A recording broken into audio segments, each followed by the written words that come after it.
And it just amazes me that we don't think God has anything more. We're like that 5-year-old God. We don't realize that God has the ability. See, the dad has the ability and the desire to bless his daughter. God has the ability and the desire to bless you.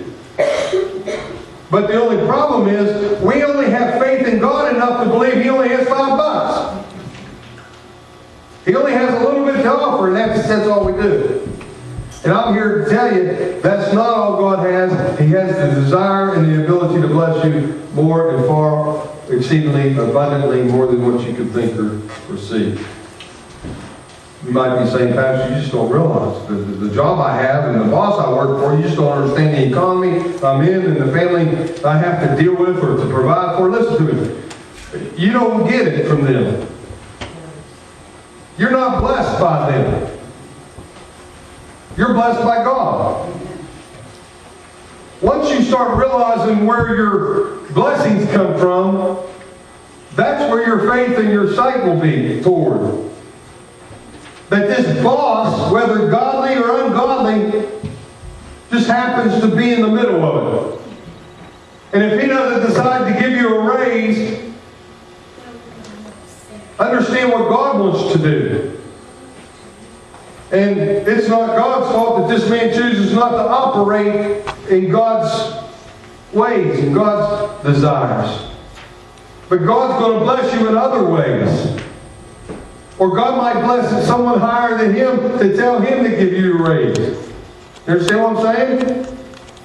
You should not measure yourself on what's in front of you. Just because someone said, well, you're not worth a raise. You don't think? Do you think you're not worth a raise because that person said that? God has the desire and ability to bless you. He wants to bless you. And it's too often that we deal with our circumstances and right in front of us, and we let that dictate the rest of our lives. So how do we get to this place? We have to give up. We have to encounter God. We have to see God with all of our heart. I have seen God move when people seek Him with all their heart. And God, we know what God says about lukewarm. I don't know about you, last time I checked, no one really likes, unless it's coffee or hot cocoa or something, no one likes to drink lukewarm water on a hot 90-degree day. They'll spit it out of their mouth and go get an ice cold water. And God says, you know what, I would rather you hot or cold, because if you're lukewarm, I'm spitting you out of my mouth. If that's not a clear picture of what kind of heart we ought to have, you go big or go home. Right, Zay? Go big or go home. We want you to be on a mission with your life here at Higgins. So, do you know that you have a chance to encounter God every day? Every time you draw a breath, you have a chance to encounter God. You at least get a chance to encounter God every week. Right now, at the end of the service, you have an opportunity to encounter God. Wednesday, you have an opportunity to encounter God. Friday, our younger ones will have an opportunity to encounter God. Last Friday, our young ones had an opportunity to encounter God.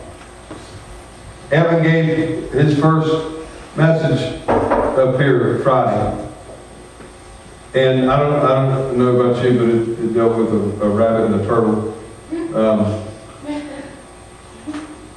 He's weird like that. But it was a good message.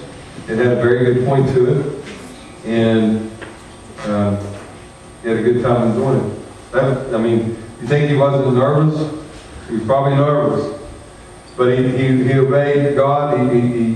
The door was open to him, and he gave a message. He's moving on for God. You hear what I'm saying? And that's what I like, open doors that provide people to move on with God, to encounter God. He did his best to help people encounter God. Does that make sense? And so, that's my desire, that's my direction as a pastor, that God's will for this time in Higgins history is to encounter God. Every time that I have an opportunity is to encounter God. Now, it's possible that Satan knows that you can encounter God. right? Satan knows you could do this. So, before you even get here, some of us have gotten into arguments with our spouses or our children and kind of ruin everything before we even walk through the door. The time we wake up, the devil knows, oh Lord, here, Dusty's going to church this morning. I cannot have him encounter God this morning. Absolutely not. I will not have him encounter God. If he encounters God, that means God's going to be busy in his life and I can't have him moving forward. I've got to steal, kill, and destroy him. And I will do, okay. And he starts giving out assignments of his little minions. The spirit of hate and discontent, you go out there and see what you can do about it. Spirit of offense, you go out there and see what you can do about it. Circumstances, spirit of circumstance also, you know how we pay attention to our circumstances? I was kind of sensitive. I was sensitive the other day. And I paid attention to every circumstance that happened during that day and I got in a bad mood. You ever done that? Yeah, you start to put everything under a microscope. You ever do that? Yeah, that's the spirit of circumstance. And so you start looking at everything and nothing's going right. You got a negative view on everything. And that little spirit, that little minion out there, spirit of circumstance, is just laughing and carrying on. And he's happy because he did what Satan asked him to do. That's exactly what the devil sets out to do. Every time he knows that you're about to encounter God, and he will do what he can to stop you. That's what he'll do. And so it's possible that Satan knows this. And it's possible that he will cause you to focus on someone's attitude or ruin your encounter with God. It's possible that Satan wants you to focus on the weather. It's too hot or it's too cold in the sanctuary, so you won't encounter God this morning. Is it possible that Satan wants you to focus on your spouse and what she said or he said to you this morning? Or is it possible that the kids, you're just trying to get them ready and they're just not cooperating, and the older one said something to you that one should never have said, you just wish you'd smack them across the mouth. It's just everything's going wrong. Nothing's going right. And you're just getting madder and madder. Let's put the blame where the blame belongs. And that's Satan. Anything that happens to prevent you from being here and being in the right mind and heart, that is the devil's goal. To trying to divert you from encountering God this morning.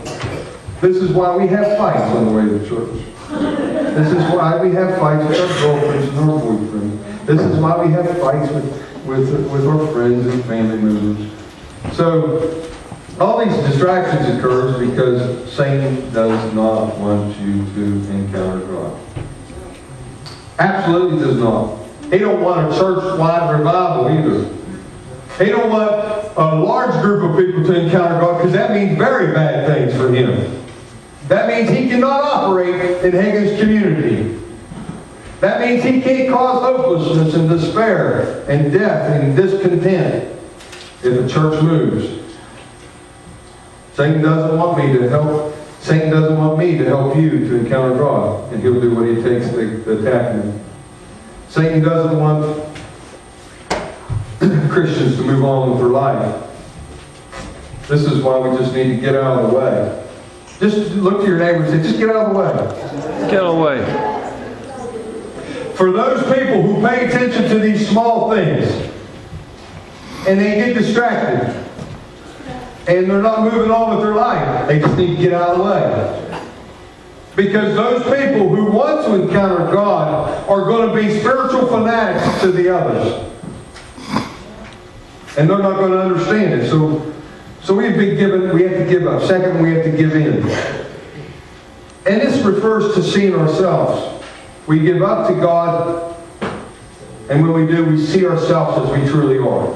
Some people wonder about what the judgment is going to be like in that day. And I want to tell you that Isaac's going to stand in the presence of God, and that presence is going to be so pure and righteous that I can't offer up any blame or excuses or finger pointing. I can't say, my wife made me do it. I can't do none of that because the presence of God is going to be so pure and righteous, my guilt is just going to come out and lay before Him as if my life was an open book. And I'll be judged accordingly. Isaiah saw this in our chapter 6. Isaiah saw not only that he was in the presence of God, he saw that he was unclean. Oh, I am undone. He touched my mouth with it and said, behold, this has touched your lips. Your iniquity is taken away and your sin is purged. Isaiah confessed something. He said, my lips are unclean. If you confess your sins, he will cleanse your sins. But first there comes a confession, and Isaiah did that. He said, oh, my lips are unclean. Oh, I'm undone. He first recognized his humanity. And I am undone, and my lips are unclean. And the seraphim, the angel came and purged his lips. In your handout, I want to tell you that conviction leads to confession. Conviction leads to confession, which leads to cleansing. When you gave your heart to lead Jesus Christ, I guarantee you that you was convicted first, and then you came forward either at an altar or on your knees in the living room in front of the TV evangelist on TV, and you gave your life to Christ. You started confessing that your sins are there and real and ugly, and you don't want part of them anymore. And then you confess that Jesus Christ is real and He died on the cross for your sins, and then you receive the cleansing after you accepted Him into your life. And you're clean from there.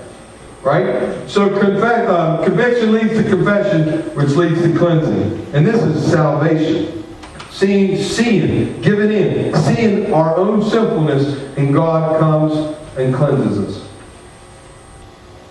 That's why God hates pride, by the way. It prevents you from being up here at the appointed time.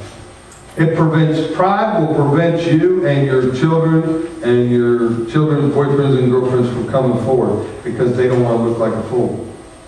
Pride. And God hates it. So how do we live abundant life? We have encounters with God to show us the parts of our life that is not in His will, and the parts that are. To make us, and He doesn't do this to make us feel bad, but He does this to cleanse us from all unrighteousness. So that every day we become more like Him. God's desire is that I look like God more and more every day. We have certain traits in our family that says, that genetically I'm a harmony. When you're a Christian, your spiritual walk should start to resemble God. You are the only reflection of God some will see. And if you're mean, hateful, discontent, unforgiving, people see that. And that's how they reflect God. Well, if your God's like that, I don't want nothing to do with it. And if that's not important to you, you better check your position with God. Because that's what that's living. That's everyday life. I should want to reflect God's character. Isaiah chapter 6, verse 7, as we've seen. How far was your iniquity? Let me ask you a question. How far was your iniquity taken away? How far was, as far as the east is from the west? And how far is that? That's how far your iniquity was taken away. That's how far the iniquity of Isaiah was taken away. All this leads to serving God.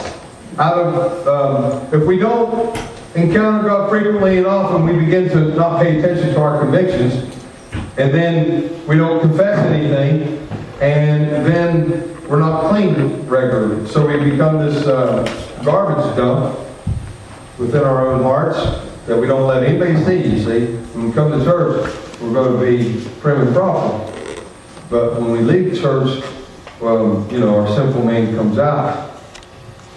Okay, but all this leads to serving God out of dead works. Your works have no meaning, but the words that come out of your mouth in church are dead, and they stink to the nostrils of God. I want you to know something. Before God can work, you've got to cleanse you. You've got to get